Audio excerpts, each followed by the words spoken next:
심장을 파고드는 공포와 마주할 준비가 되셨습니까? 오늘 우리가 다룰 이야기는 2015년의 차디찬 겨울, 경기도 안산의 한 평범한 다세대 주택에서 벌어진 지옥보다 더 잔혹했던 기록이에요. 한 남자의 삐뚤어진 집착과 망상이 어떻게 한 가정을 처참히 도륙했는지, 그리고 그 이면에 숨겨진 악마의 얼굴은 과연 어떠했는지, 지금부터 그 비극의 전말을 하나씩 짚어보겠습니다. 평범한 화요일 오전이었어요. 2015년 1월 13일 오전 9시 36분, 경찰서에 한 여인의 다급하고도 떨리는 신고 전화가 걸려옵니다. 별거 중이던 남편 김상훈이 전 남편 박씨의 집에 침입해 아이들을 인질로 잡고 있다는 내용이었어요. 현장으로 달려간 경찰의 눈앞에 펼쳐진 건 굳게 잠긴 문 너머로 스며나오는 서늘한 살기였습니다. 흉기를 든 김상훈은 아내를 당장 데려오라며 고함을 쳐댔고 대치는 무려 5시간 동안 이어졌어요. 하지만 그 5시간은 이미 벌어진 비극을 수습하기 위한 지연이었을 뿐 집안은 이미 핏빛으로 물든 처형장으로 변해 있었습니다. 사실 이 지옥같은 서막은 신고 전날인 1월 12일부터 시작됐어요. 김상훈은 아내의 외도를 의심했는데 그 대상이 아내의 전 남편인 박씨였습니다. 뇌병변 3급 장애를 앓으면서도 두 딸을 위해 누구보다 성실하게 하루하루를 살아가던 박씨. 김상훈은 부엌칼을 챙기고 편의점에서 목장갑까지 구입하며 치밀하게 범행을 준비했어요. 박씨 후배인데 물건을 놓고 가겠다는 비겁한 거짓말로 박씨의 집문을 열게 한 그는 안에 있던 박씨의 동거녀를 순식간에 제압해 가뒀습니다. 그리고 밤 9시경 일을 마치고 퇴근하던 박씨가 현관문을 열고 들어서는 순간 망설임 없이 흉기를 휘둘렀어요. 장애로 몸이 불편했던 박씨는 저항 한번 제대로 해보지 못한 채 10차례가 넘는 칼날에 찔려 차가운 화장실 바닥에서 숨을 거뒀습니다.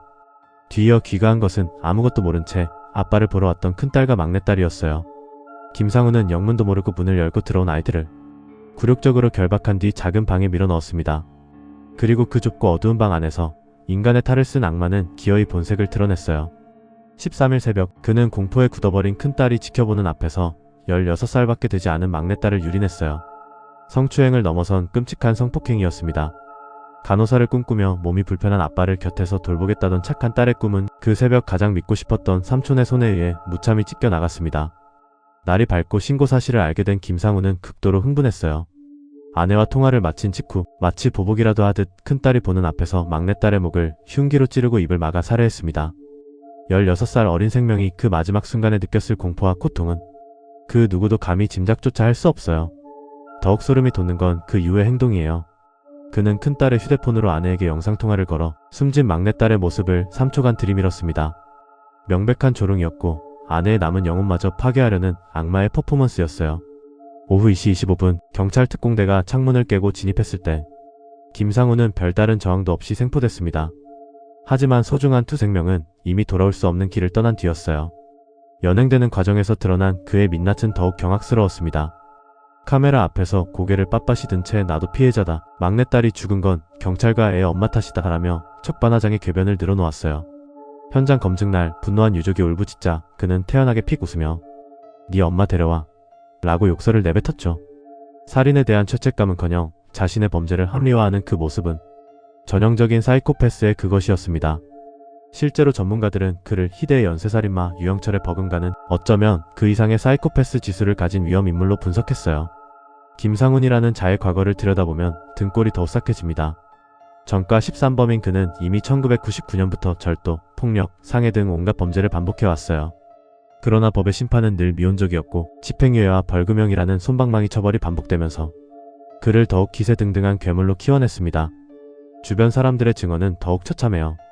공사 현장에서 동료들과 술자리를 가지면 술이 확 깰 만큼의 불쾌한 음담패설을 쏟아내 아무도 그와 가까이 지내려 하지 않았다고 해요. 카바레를 전전하며 여성들에게 들러붙어 돈을 뜯어내는 제비 양아치였으며 집에 돌아오면 아내를 수시로 의심하고 무자비하게 폭행했습니다. 아내의 몸은 피멍이 가실 날이 없었고 갈비뼈가 골절될 정도의 폭행을 견뎌낸 세월이 켜켜이 쌓여 있었어요. 더욱 가슴이 무너지는 건 이 비극을 막을 수 있는 기회가 분명히 존재했다는 사실이에요.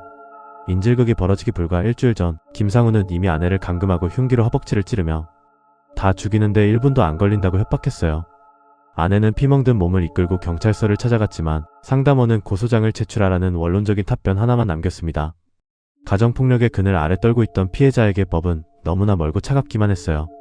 만약 그때 경찰이 조금만 더 적극적으로 개입했더라면, 만약 김상훈을 그 자리에서 즉시 격리했더라면 우리는 성실하게 살아온 박씨와 꿈 많은 16살 소녀를 잃지 않았을지도 모릅니다. 재판 과정에서도 김상훈의 뻔뻔함은 멈출 줄 몰랐어요. 막내딸에 대한 강간 혐의를 두고 합의하에 이뤄진 성관계라는 인면수심의 주장을 버젓이 펼쳤습니다. 유족들이 법정에서 오열하며 저 인간은 사람도 아니다. 그냥 사형시켜달라고 호소했지만 법의 결론은 허망했어요. 1심과 2심 그리고 대법원까지 이어진 판결은 무기징역이었습니다. 피살자가 2명에 그쳤다는 점, 불우한 성장 환경과 사이코패스 성향이 참작되었다는 점이 사형을 면하게 해준 구실이 됐어요. 두 사람의 목숨을 앗아가고 남겨진 가족들의 영혼을 갈기갈기 찢어놓은 데까치고는 참으로 가혹하지 않은 결말입니다. 사건은 끝났지만 남겨진 이들의 지옥은 계속되고 있어요. 눈앞에서 아빠와 동생의 죽음을 차례로 목격한 큰딸은 극심한 외상 후 스트레스 장애와 실어증 증세에 시달려야 했습니다. 살아날 용기가 없다는 그녀의 목소리는 우리 사회에 무거운 질문을 던졌어요. 가해자는 지금 이 순간에도 부산교도소에서 복역하면서 동료 수용자를 폭행해 추가형을 받는 등 여전히 폭력적인 본성을 내려놓지 못한 채 살아가고 있습니다. 비극의 무대가 된 그 4층 다세대 주택은 이제 조용합니다. 하지만 그 벽면과 바닥에는 여전히 지워지지 않는 공포와 슬픔이 짙게 배어 있어요. 뇌병변 장애로 몸이 불편하면서도 자식들을 위해 하루하루 최선을 다해 살았던 아버지 박씨, 그리고 그런 아버지를 곁에서 돌보겠다며 간호사의 꿈을 키워가던 막내딸.